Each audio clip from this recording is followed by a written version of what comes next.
Hi guys, I'm Deb. So my husband said to me the other day, did you hear they invented a nasal spray that is preventing COVID infection in ferrets? And I was like, no, wow. And he said, yeah, it's really good news for the ferrets. My hands weren't dry enough from washing them all the time, so I decided to play with clay. So this has not been bisque fired yet, but I have been making these mug toppers. A mug topper keeps my drink warm, and if I go sit on the terrace, it keeps little critters out. And I'm going to show you how to make them.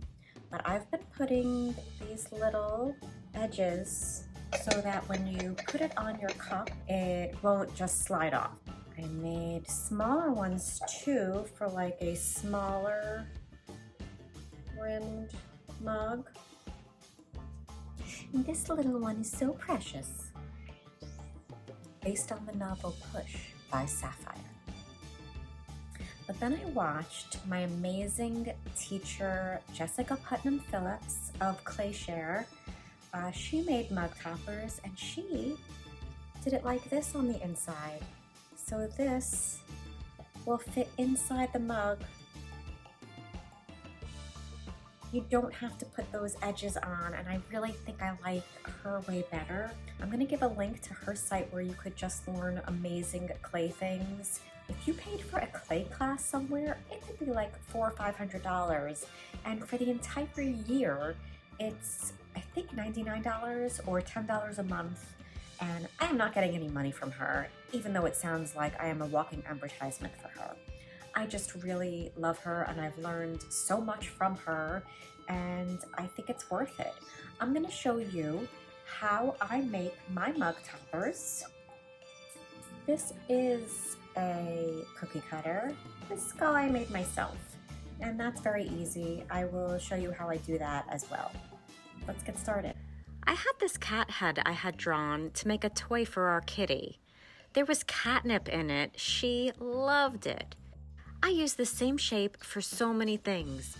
Necklace charms, ring dishes, spoon rests, boxes, and mug toppers. For designs, you can cut by hand, but I have a silhouette machine, so I'm going to use that. It's an electronic cutting machine, and I use it to cut out paper and vinyl shapes. I drew it in Illustrator and I saved the file as a DXF file so I can open it in my Silhouette software. Once I open the file in the Silhouette program, I can resize it. For the larger mug toppers, I usually make the applique about 3.5 inches. My Silhouette is the portrait, so it can't cut foam, but I cut it out on cardstock and then trace it onto foam so it can be used over and over again. I cut one strip about 1/2 inch long, a 4¼ inch circle using a cookie cutter, and the kitty head that I'll slip and score into the center of the circle.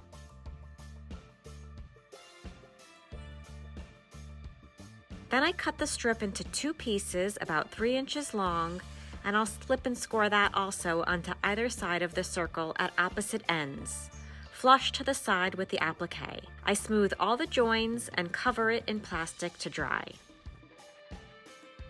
For this top, I slip and score the applique in the center as well, but instead of 2 strips that will keep the top in place, I've cut another circle out, using either my 2.5 inch or my 3.5 inch circle cutter, depending on the size of the rim I'll be covering. I slip and score this to the opposite side of the applique. This was a lot quicker, less prone to breaking, and it will fit a lot more mugs. If you're gonna make these, you'll probably want to do it Jessica's way and not mine. Thank you for watching. Stay safe, stay healthy, stay home. This little one is so precious, based on the novel Sapphire.